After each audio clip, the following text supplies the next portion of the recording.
The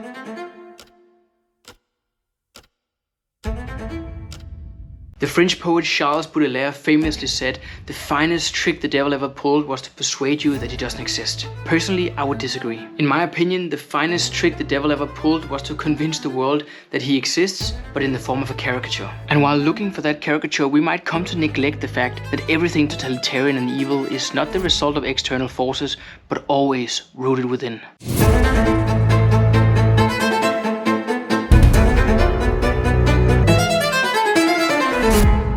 If I gave you a prison guard uniform, a job position as a prison guard, and a prison to guard, would you start acting like one? Also, would you need some instruction from an authority on how to behave? And if an authority gave you those instructions, would you obey? Maybe you would, maybe you wouldn't. And maybe you wouldn't even need those instructions in the first place. Maybe you already have an idea about how a prison guard is to behave, and maybe you can just take that image, project it onto your newly acquired position, and start doing what you need to do. But in that case, who told you how to act? Who told you how a prison guard, a prisoner, or any other position in society is to behave? And would you be one of the few fanatics with a strong, independent, and critical enough mind to break free from societal norms or authoritarian voices, attempting to force or persuade you in the wrong direction? It is a pretty interesting question. Now in this video, I'm going to look into the banality of evil. The fact that while many people might seem and feel moral, authentic, altruistic, and idealistic, most citizens in most societies are but one persuasive idea away from turning into tyrannical monsters. But this rather cynical and pessimistic view of the nature of mankind, is it really true? To really understand the banality of evil, I will dive into the history of human evil and some of the most famous cases and studies done on the nature of totalitarianism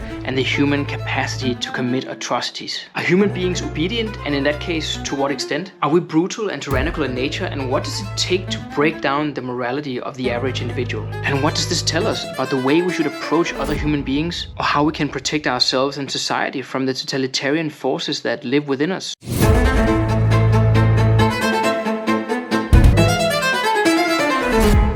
In 1971, Philip Zimbardo conducted an experiment at Stanford University intending to study the psychological effects of perceived power. College students were randomly assigned roles as guards or prisoners and were placed in a simulated prison environment. Within mere days, the guards began to display sadistic behavior and the prisoners showed signs of extreme stress and emotional trauma. The experiment, originally intended to last 2 weeks, was terminated after only 6 days due to the extreme psychological effects on the participants. And this was not the first time that a social psychologist had attempted to test the ability of seemingly ordinary people to do evil.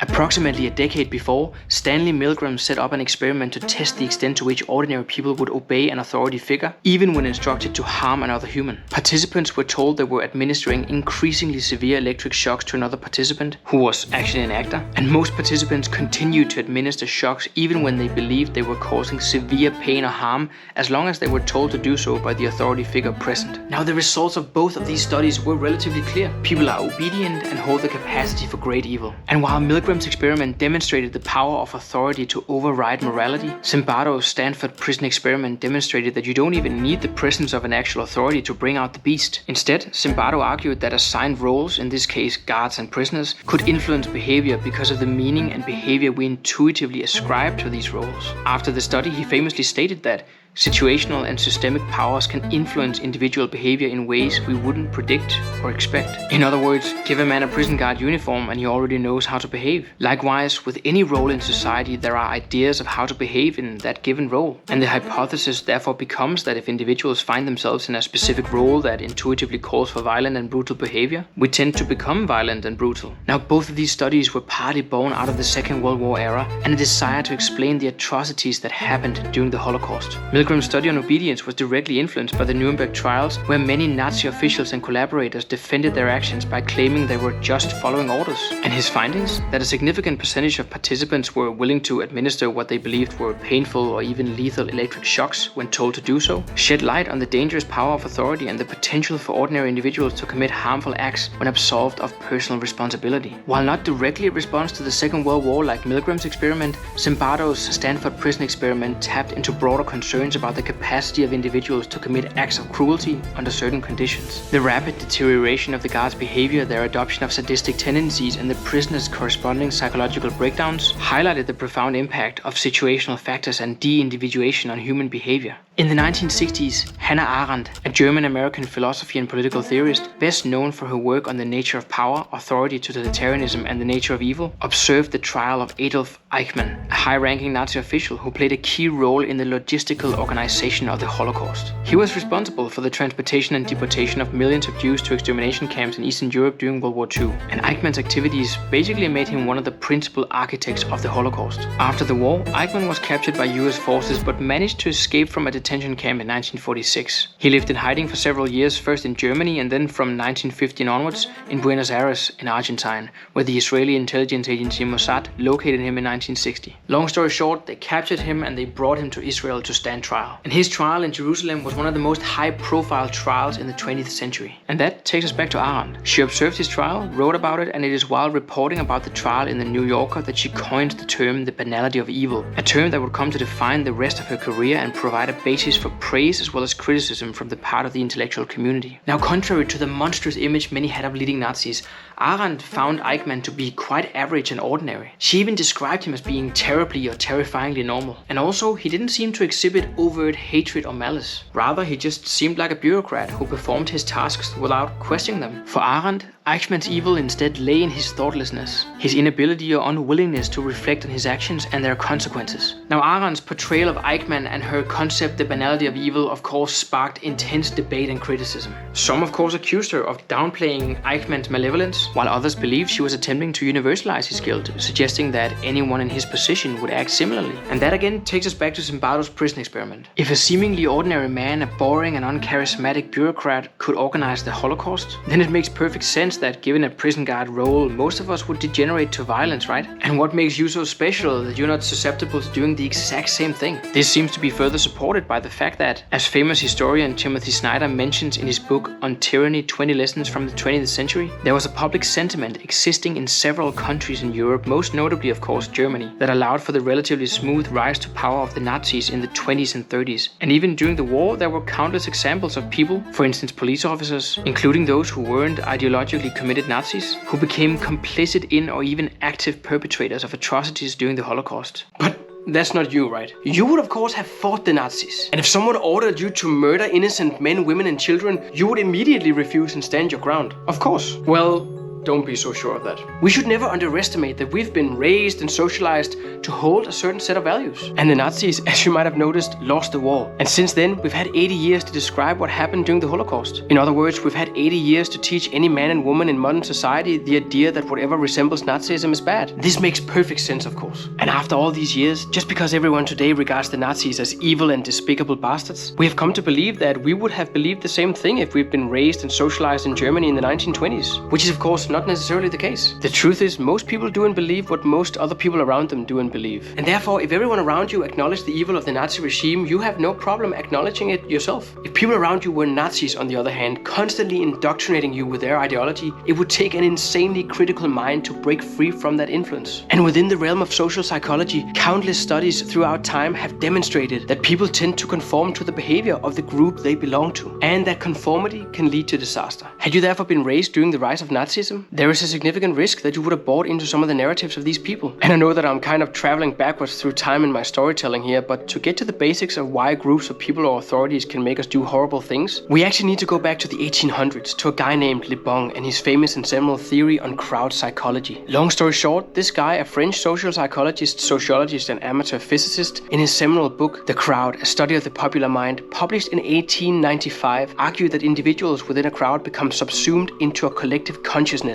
such that the crowd begins to act as its own unique entity distinct from the sum of its individual members. As an observer of the events surrounding the French-Prussian War as well as the rise and fall of the Paris Commune, Le Bon believed that when individuals are in a crowd, they can regress to a more primitive mental state, wherein they are more susceptible to emotions, impulsivity, and less constrained by reason or individual morality. And according to Le Bon, the reason is that in a crowd, individuals can feel a sense of anonymity, which can lead them to act in ways they might not otherwise if they were on their own. Something that we might call de-individuation. manipulation. It means that if you're standing in a crowd, maybe at a football game, a presidential rally, or a demonstration, you tend to become one with the crowd. Your identity and individuality are sort of downgraded in your mind, and along with it, your sense of morality and reason. And in that moment, where your morality and sense of reasoning is low, Le Bon argued that there is a certain contagious nature to crowds, where emotions, ideas, and behaviors can rapidly spread. And who knows, maybe suddenly there is an idea spreading within a crowd that it would be okay to destroy or take someone's property away from them, that some ethnicity or race is less intelligent than your own, or perhaps, hypothetically of course, that it makes sense to storm Capitol Hill. But as I promised in the beginning of this video, we need to ask ourselves, of course,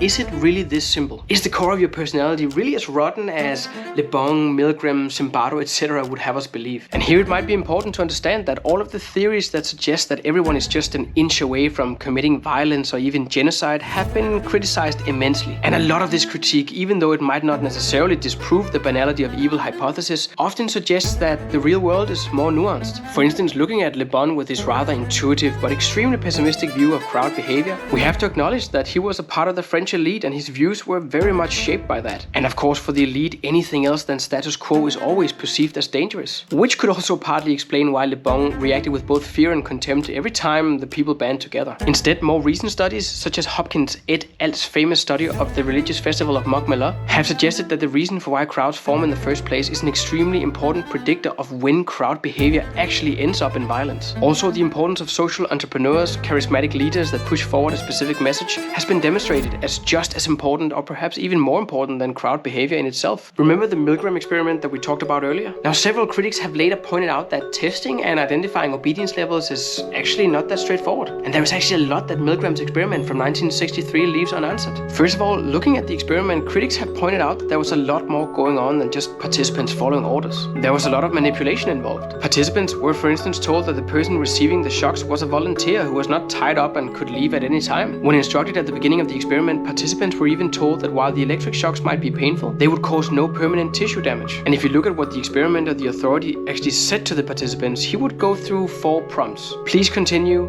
or please go on. The experiment requires that you continue. It is absolutely essential that you continue, and you have no other choice, you must go on. Now notice here that only the 4th and last statement is resembling what we might regard as a somewhat direct order. The rest of the prompts are different. They're more encouraging in nature. Now, does this mean that most human beings are not obedient sheep, practically unable to think critically and independently? And does this mean that the blind trust in authority which characterizes most of mankind will not open up the door to soft despotism, and that it will not lead us to sacrifice our liberty, rights, and sense of reason upon the altar of safety and comfort?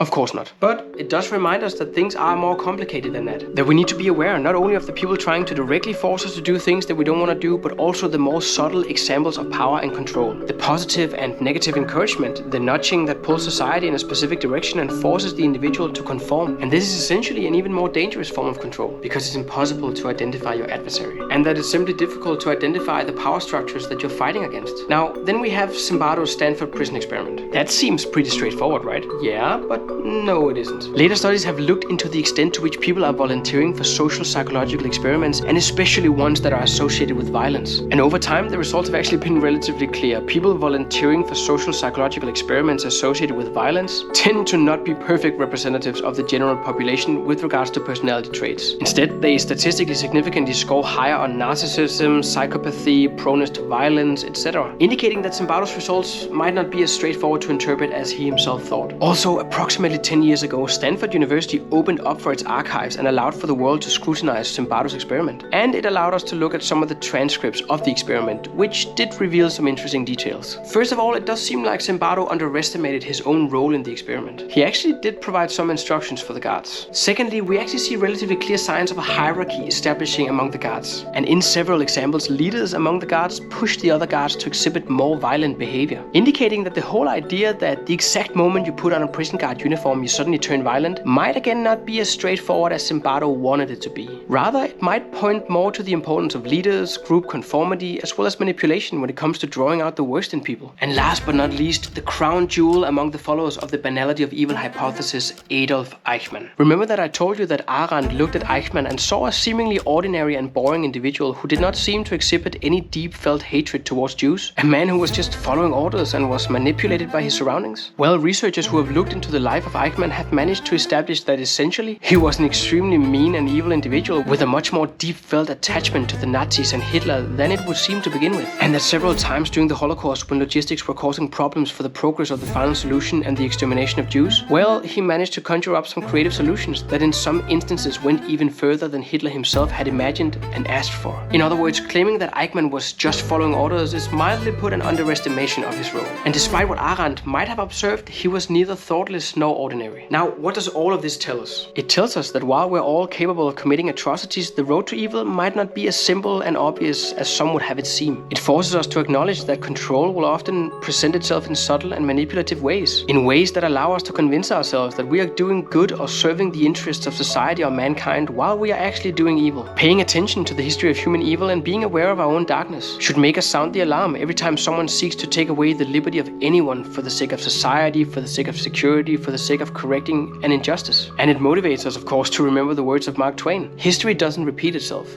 but it often rhymes. The point is, totalitarianism will find its way and swallow up any society. It's simply a matter of time. But remember, it will very likely not be through the works of Nazism or the likes of it. Why? Because we were raised to look out for it. We were raised to look for Hitler. It is much more likely that future evils will be committed in the name of something new, or that it will at least be portrayed in such a manner that it does not resemble anything we've seen before. Because as I said in the beginning of this video, the greatest trick the devil ever pulled was to convince the world that he exists in the form of a caricature. And while looking for this caricature, we neglect the fact that totalitarianism, no matter in what form it might present itself, is always rooted within. Thank you so much for watching this video. As always, remember to show the YouTube algorithm how important this philosophy conversation is by subscribing to my channel. Also, if you have any opinion about this yourself or any experience with this debate yourself, don't forget to leave a comment in the comment section after you're done watching this video. And otherwise, I'll see you out there.